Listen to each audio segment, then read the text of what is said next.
অনেক দিন ধরেই বলতেছি যে আলু পরোটা বানিয়ে খাবো, অনেক মনে চাইছিল। তো বানাবো বানাবো বলতেছি, বানানো হইতেছে না, তাই আজকে আলু পরোটা বানিয়ে ছাড়বো। আসসালামু আলাইকুম, সবাই কেমন আছে? তো আলু পরোটার জন্য আলুটা সিদ্ধ করে নিছে আগেই। তো এখন একটা চামচ দিয়ে আলুটা ভাঙিয়ে নিতেছি আর একটু মিহি করে নেব চামচ দিয়ে। আমারও তো অনেক দিন ধরে আলু পরোটা খাইতে মনে চাইছে, সাথে আমার মেয়েদের অনেকে আলু পরোটা খাইতে মনে চাইছে। এর জন্য আজকে বিকেলে নাস্তা হিসাবে আলু পরোটা বানিয়ে নিতেছি, সবাই একসাথে ঘরে খাইতে পারবো, এটা অনেক ভালো লাগবে। কিছু পেঁয়াজ কুচি করে নিছে আর 4টা শুকনা মরিচ নিছি। শুকনা মরিচটা এখন একটু কড়াইয়ের মধ্যে তেল দিয়ে তারপর একটু ভাজা নেব। এই শুকনা মরিচগুলো অনেক ঝাল, তাই 4টাই দিছি, আবার বেশি দিলে অনেক বেশি ঝাল হয়ে যাব, তাই বেশি দেই নাই। তো শুকনা মরিচটা ভাজা শেষ, এখনই উঠাই নেব কড়াইয়ের থেকে। আর এই কড়াইয়ের মধ্যে আরও একটু তেল দিয়ে দিব। আর এখন দিয়ে দেবো পেঁয়াজ কুচি। পেঁয়াজ কুচিটা একটু নাড়া টাড়া হালকা ভাজা নেব। আর এদিকে এখন একটু লবণ দিয়ে শুকনো মরিচটা আমি গুঁড়ো করে নেব হাত দিয়ে ডইলা। তো লবণ দিয়ে দিছি যতটুকু লাগবে। অনেকেই অনেকভাবে আলু পরোটা বানানোর জন্য আলুটা রেডি করে নেয়।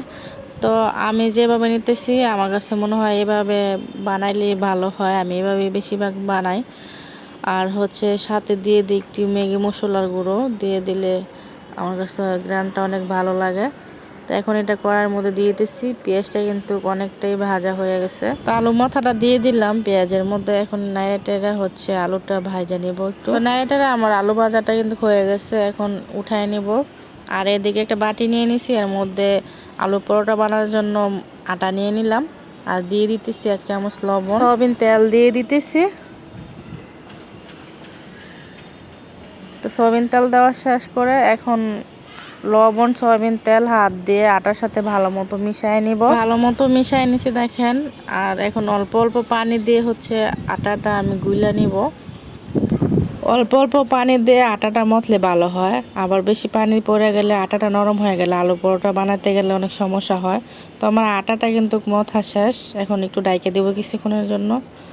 তো কিছুক্ষণ ডাইকে রাখার পর এখন দেখেন আটাটা কত সফট হয়েছে। পরোটা বানানোর আগে আবারও আটাটা হাত দিয়ে ভালো মতো মইথা নিব।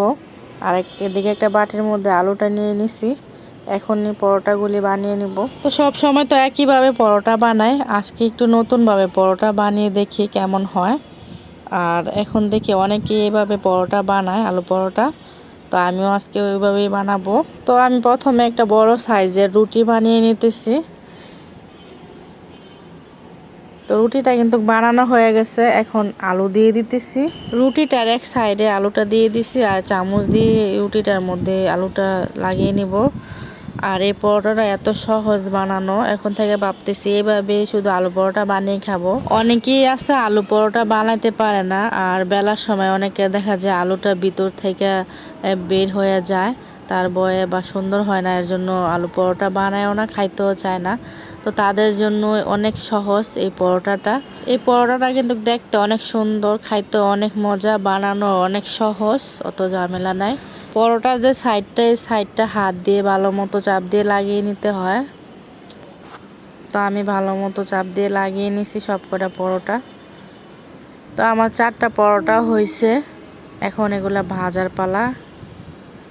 চুলার উপরে একটা তাওয়া বসায় দিছি, তাওয়ার উপরে দিয়ে দিলাম পরোটাটা।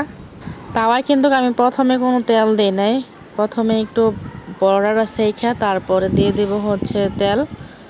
অনেকে আছে যে আগে তেল দিয়ে তারপরে পরোটা দেয়, ওইভাবে দিলে কিন্তু ভালো হয় না পরোটা। প্রথমে একটু সেইকা তারপরে তেল দিলে ভালো হয়। চুলার জালটা আমি মিডিয়াম আঁচে রাখি, মিডিয়াম আঁচে রাখা পরোটাটা ভাজলে উপরটা অনেকটা মচমচা হয়, খাইতেও ভালো লাগে, আর অত পোড়েও না। আর বেশি বাড়ায় পরোটাটা ভাজলে উপরটা পুড়া যায়। দেখেন আমার পরোটাটা কত সুন্দরভাবে ভাজা হয়েছে। এখন এটা উঠাই নিলাম, আরও একটা পরোটা দিয়ে দিলাম তাওয়ায়। তো সেমভাবে আমি 4টা পরোটাই ভাজে নিব। কতটা সহজ এই পরোটাটা বানানো আপনারা তো দেখতেই পাচ্ছেন। অনেক তাড়াতাড়ি পরোটা বানানো যায় আর অনেক সময়ও কম লাগে। তো আমার এই পরোটা ভাজা হলে সবগুলো পরোটা ভাজা শেষ, এখন সবাই খাবো। আর মেহমানদেরকে যদি নতুনভাবে পরোটাটা বানিয়ে খাওয়ান কম সময়ে, অনেক খুশি হবে মেহমানরা। তো আমার মেয়ে কিন্তু পরোটাটা মাঝখান দিয়ে কাইটে নিছে একটা ছুরি দিয়ে। আমার মেয়ের এই আলু পরোটা পাইয়া অনেক খুশি। তো তারা খুশি হলে আমিও অনেক খুশি।